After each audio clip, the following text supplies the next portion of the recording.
Bon ok, aujourd'hui je suis passé à Valenton prendre la CMX 1100 ou Rebelle 1100, cette fois-ci en DCT. La dernière fois je l'avais essayé en boîte manuelle.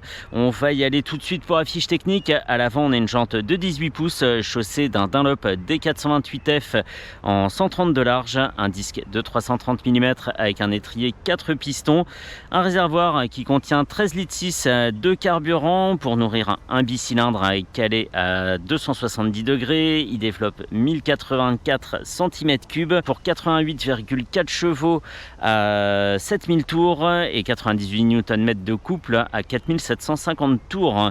Une boîte automatique à double embrayage et 6 rapports, une selle à 710 mm de haut, une moto qui pèse 236 kg en ordre de marche et à l'arrière de laquelle on trouve une jante de 16 pouces avec un pneu en 180 de large et un disque de 256 mm avec un étrier simple piston pour une facture qui s'élève de base à 12 100 €. Voilà, c'était rapide, un peu comme l'essai qui va suivre, mais c'est surtout un complément à l'essai de la CMX 1100 en boîte manuelle. C'est parti.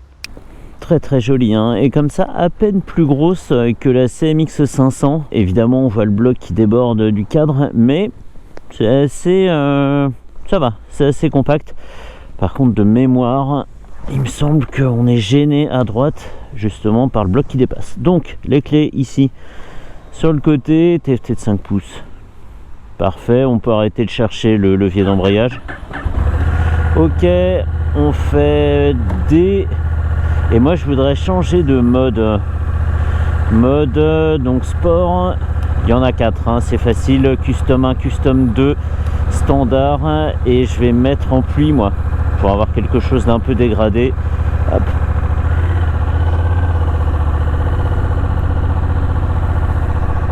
Ouais, c'est ça, c'est ça. À gauche tout se passe bien, on n'est pas gêné au niveau de la malléole. À droite par contre elle est posée sur le carter. J'imagine que quand tu fais de la moto en basket, tu dois être gêné quand ça commence à chauffer. Et pourquoi je me suis mis en mode rain?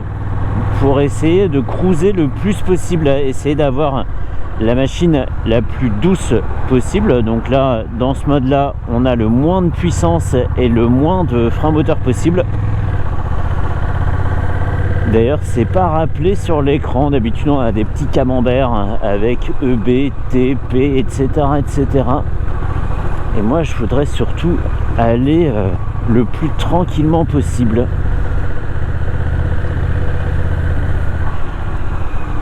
Ces Komodo on les connaît, hein. On a une toute petite flèche multidirectionnelle ici à gauche et tout en bas le régulateur de vitesse, une gâchette moins pour le pouce, une gâchette plus pour l'index, et à droite la sélection de la boîte pour dire si on veut être en mode auto, en mode manuel ou au point mort.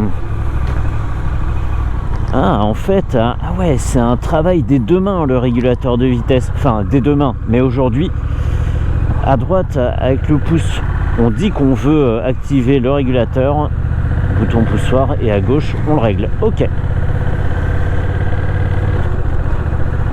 on est tranquille.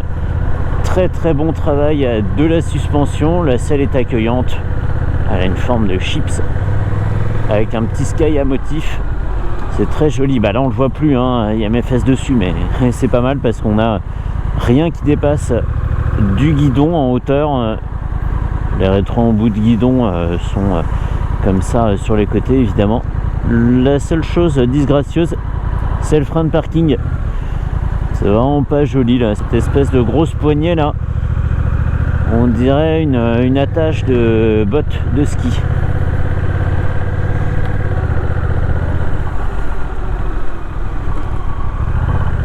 Position vraiment custom, hein. On a les pieds très écartés l'un de l'autre.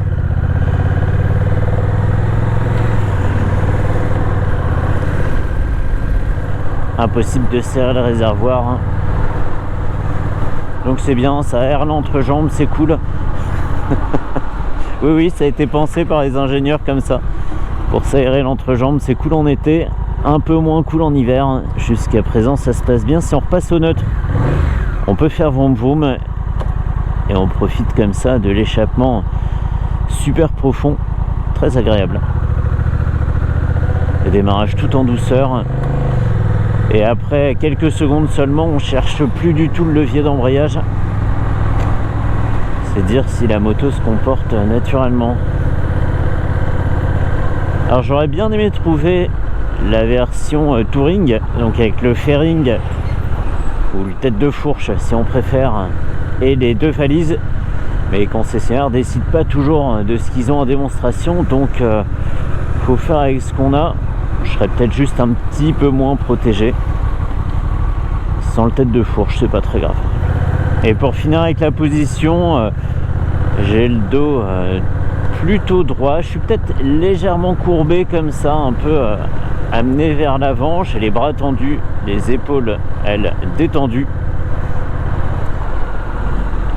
Et la position est tout à fait celle qu'on attend de la part d'un cruiser comme celui-ci. Et pour cruiser, il cruise, hein, c'est cool.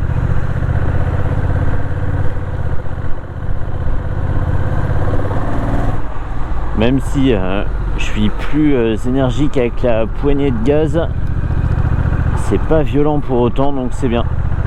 C'est bien, ça conserve ce caractère un peu tranquille.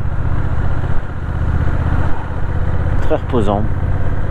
La preuve, j'ai un débit d'à peu près 5 mots par minute, tellement je me repose. Dans quelques secondes, je sors les mots fléchés et le petit oreiller.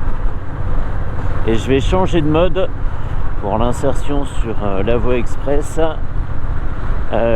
Custom 1, custom 2, le normal et le rapide. J'ai coupé le gaz, il m'indique que c'est engagé.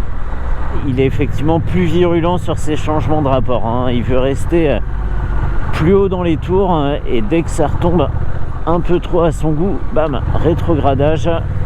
La première que j'avais pas vue jusqu'à présent vient d'entrer en jeu. Et le TFT de 5 pouces, je ne l'ai pas détaillé parce qu'on le connaît, hein, horloge, température, compteur au centre, zone rouge à 7800 tours, jauge à essence à gauche, la connectivité à droite.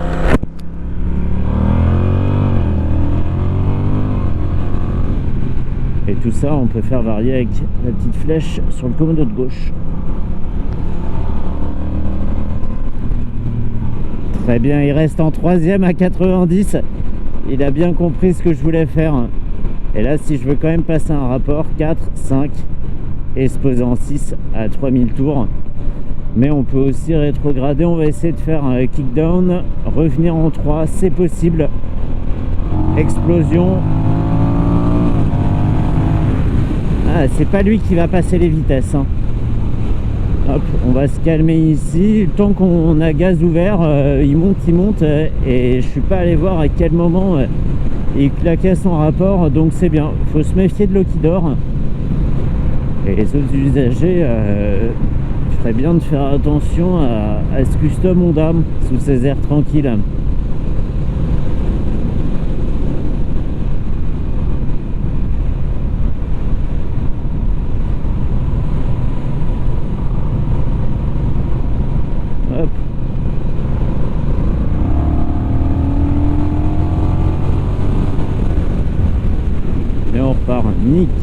Nickel, faut se calmer, hein.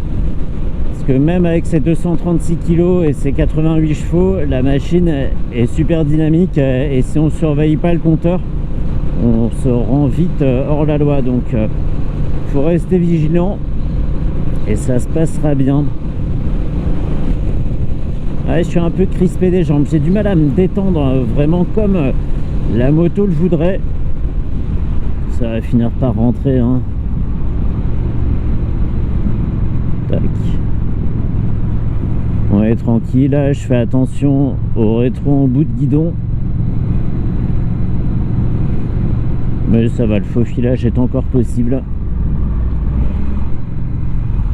Et là on sent que le frein moteur est plus le même, hein. Il est presque intrusif. Il faut être préparé au rétrogradage. Ça fait quand même une sacrée compression là-dessous. Bon bah comme d'habitude avec le DCT, Ça s'est passé de façon très intuitive, quasiment à chaque fois que je voulais changer de rapport, la machine l'avait fait avant moi. Donc c'est très bien, ça fonctionne de façon transparente. Le mode sport, il sera peut-être pas utilisé tous les jours parce qu'il est assez présent. La moto veut rester haut dans les tours, tarde à passer les rapports, donc c'est très bien hein, quand on veut avoiner, c'est ce qu'on lui demande, mais au quotidien c'est peut-être trop. Le mode standard sera sûrement plus indiqué. Le mode pluie, on l'a vu, c'est pas un mode très dégradé non plus. On peut tout à fait évoluer en ville et sur voie express avec, sans que ça soit une gêne par manque de puissance. Donc très bien, je suis content hein. CMX 1100, ça faisait longtemps que j'en cherchais une et je regrette pas ce petit tour aujourd'hui.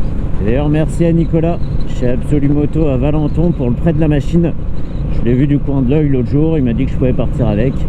C'est maintenant chose faite. Enfin je pars mais je reviens quand même. Nickel. Ce que je vais faire un démarrage de l'autre côté. Pas de risque de lever la machine puisqu'elle est équipée d'un anti-wheeling et qu'elle est quand même assez lourde. Les masses sont réparties très bas, mais ça sera intéressant et j'aurai peut-être la chance de voir à quel régime il change de rapport, ce petit coquin de mode sport.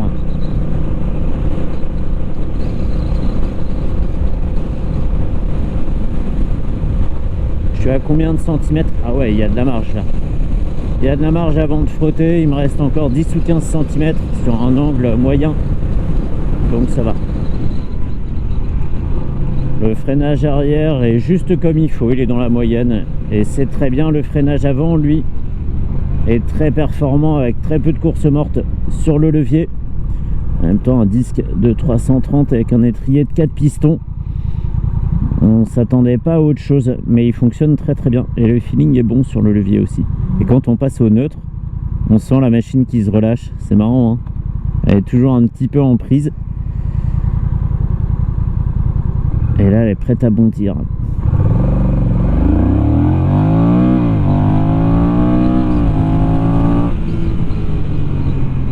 Ouf. L'anti-wheeling a failli rentrer en action, je pense. La fourche s'est détendue de tout ce qu'elle pouvait. Et c'était bien. Heureusement que c'est une moto assez longue et assez basse.